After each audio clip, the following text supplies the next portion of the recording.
शांति, ये लो तुम्हारी पगार।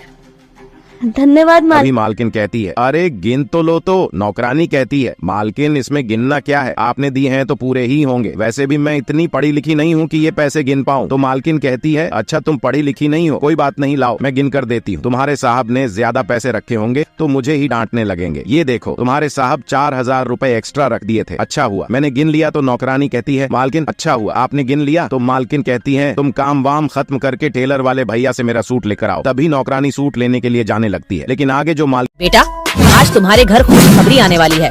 बस तुम्हें इस वीडियो को लाइक करके चैनल को सब्सक्राइब कर दे। तभी मालिक आ जाता है और कहता है, शांति तुम्हारे हाथ में इतने सारे पैसे। तो नौकरानी कहती है, साहब मालकिन ने सैलरी दिया है। तो ये कहता है, इसमें तो 4000 रुपए कम है, आओ मेरे साथ। तभी मालिक अपने पत्नी को बुलाता है और कहता है, मैंने तुम्हें 10,000 रुपए दिया था, इसे देने के लिए तुमने इसे कम पैसे क्यों दिया, लाओ इसके पूरे पैसे दो। तभी मालिक मालकिन से पूरे पैसे दिलवा देता।